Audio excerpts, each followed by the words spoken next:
O.J. Simpson, the former football great who was accused of and ultimately acquitted of the brutal 1994 slayings of his ex-wife and her friend, has died, according to his family. He was 76. On April 10, our father, Orenthal James Simpson, succumbed to his battle with cancer.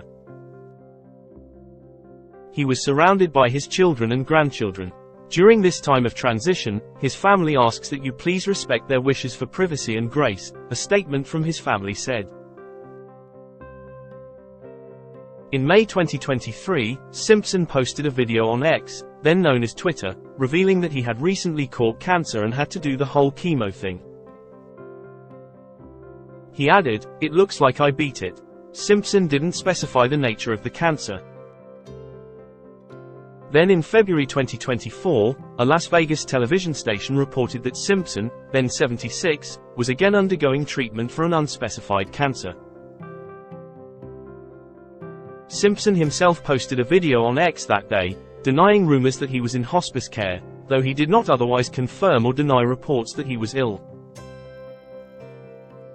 2 days later, in another video update on X, Simpson thanked those people he said had reached out to him, adding, "My health is good.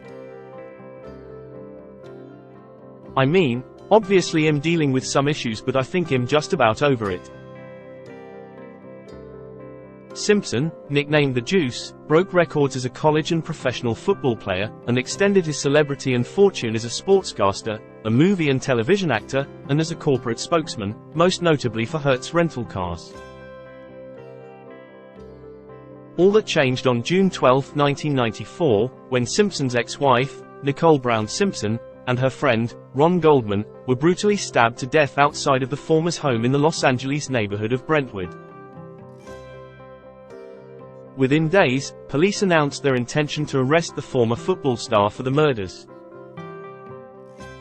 5 days after the killings, 95 million Americans watched as Simpson's white Ford Bronco, with longtime friend Al Cowlings at the wheel and Simpson in the backseat with a handgun, threatening to kill himself, led police on a 60-mile, low-speed televised chase through Los Angeles that lasted some 2 hours. Simpson ultimately surrendered to police and stood trial for the murders. In October 1995, after 11 months from jury selection to verdict, Simpson was acquitted in a trial that was televised daily and became an international sensation.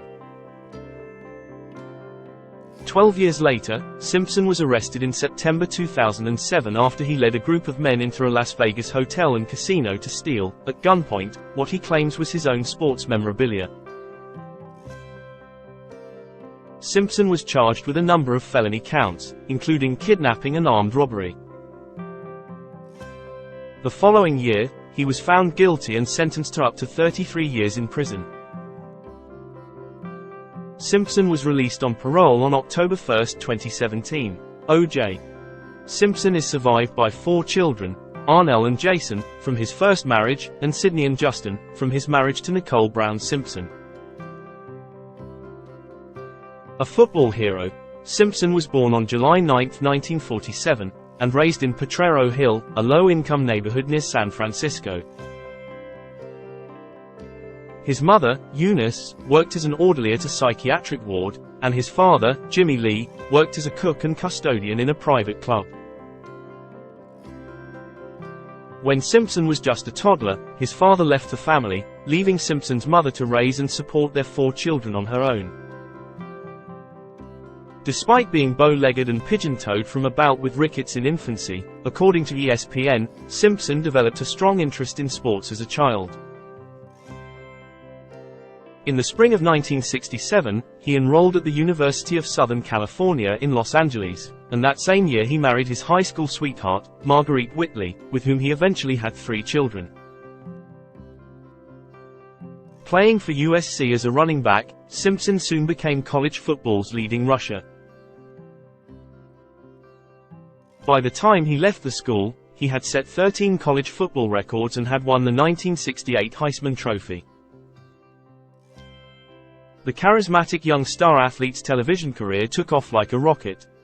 On the night he won the Heisman, Simpson signed a television contract with ABC Sports. The following year, Simpson was the first pick in the 1969 draft, signing with the Buffalo Bills for a then-record $650,000, 5-year contract. By 1973, Simpson had scored an NFL record 23 touchdowns in a season. He also set the most rushing yards in a single game, with 250, and broke the record for the most rushing yards in a season, with 2003. Simpson's football prowess made him a star off the field as well. In 1975, Hertz signed Simpson as the first black man hired for a major national corporate advertising campaign, with soon familiar commercials of him, smiling and clad in business suit, running through airports and leaping over obstacles to get to his rental car. The success of the ad campaign led other corporations to sign endorsement contracts with Simpson, increasing both his wealth and name recognition. The Buffalo Bills traded Simpson to the San Francisco 49ers prior to the 1978 season, prompting him to move with his family to the West Coast, though after 2 seasons with the team, physical problems prompted Simpson to retire from pro football as the highest-paid player in the NFL. Simpson had acted during his pro football years, notably appearing in the TV miniseries Roots, as well as the films The Towering Inferno, Capricorn One and others. Around the same time he retired from the NFL, he created his own production company and dove into the entertainment business full-time.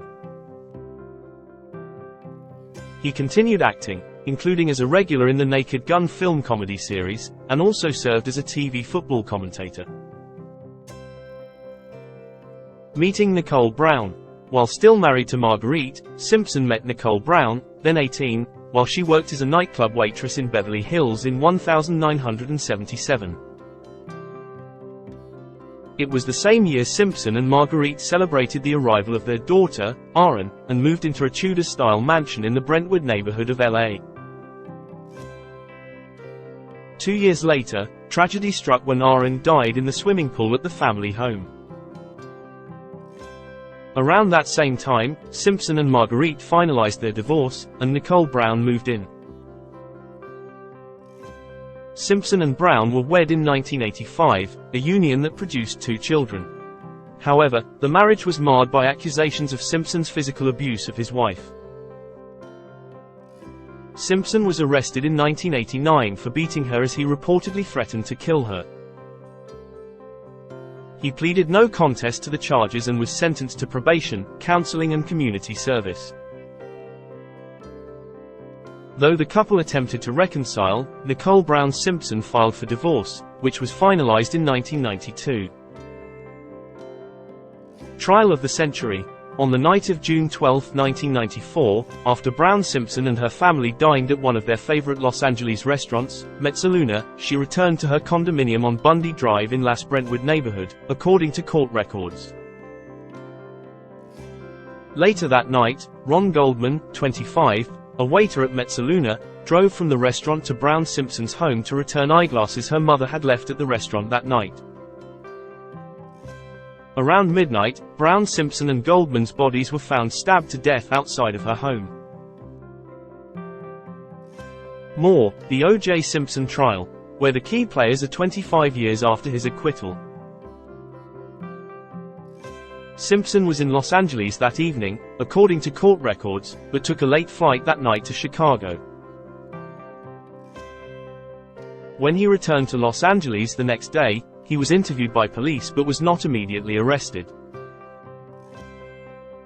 5 days after the murders, on June 17, 1994, prosecutors ordered Simpson to surrender to be charged with Brown, Simpson and Goldman's deaths. He instead fled in the Ford Bronco with Cowlings, leading police on a slow-speed chase lasting some 2 hours that brought Southern California freeways to a standstill and was televised live, watched by an estimated 95 million Americans. News helicopters hovered overhead, documenting the chase, and Angelenos raced from their homes and gathered along area highways and on overpasses to watch the extraordinary drama unfold in real time. Simpson eventually surrendered and was taken into custody. During his arraignment, he pleaded absolutely, positively, 100% not guilty to all charges. Simpson's 1995 televised trial, dubbed the Trial of the Century, was an international sensation, with the private lives of the participants, including witnesses, attorneys and the presiding judge, as much news as the trial itself, which sparked controversy and racial tensions from the time the jury was impaneled in November 1994, to the October 1995 reading of the verdict. Defense attorneys claimed Simpson had been wrongly accused of the murders, but prosecutors argued that Simpson was a controlling husband who abused Brown Simpson. Prosecutors also presented blood from the crime scene found in Simpson's car and home, and the fact that he went unaccounted for more than an hour on the night of the murders. One of the most memorable moments of the trial came when prosecutors asked Simpson to try on a pair of black leather gloves in front of the jury and an international television audience. One glove had been discovered at the crime scene and the second had been found at Simpson's home. The gloves didn't appear to fit properly, which the prosecution later attributed to shrinkage from their original size caused by their having been soaked in blood. Regardless, when Simpson struggled to don the gloves, defense attorney Johnny Cochran issued the trial's most memorable declaration during his closing argument: "If it doesn't fit, you must acquit." An unprecedented 150 million people watched on October 3, 1995, as the verdict was read and Simpson was acquitted of the murders. Following his acquittal, Simpson publicly vowed to spend the rest of his life searching for what he called the real killer or killers. Despite the acquittal, Simpson soon found himself shunned in many of his previous social circles. His longtime agents dropped him and many corporations no longer wanted his endorsement. Simpson's credibility and earning power disintegrated virtually overnight. By 2000, Simpson had moved from Los Angeles to Miami, Florida. Though he was acquitted of criminal charges, the families of Nicole Brown Simpson and Ron Goldman filed a civil suit against Simpson, the former for battery, and the latter for battery and wrongful death. Unlike the criminal trial, no cameras were allowed in court during the civil trial, which lasted just over 3 months and ended in February 1997 with the jury unanimously finding Simpson liable as alleged. Simpson was ordered to pay a total of $21 million to the Goldman family and $12.5 million to the Brown family, for a total of $33.5 million in compensatory and punitive damages. Despite years of efforts, the families were only able to collect from Simpson a fraction of the damages the jury awarded.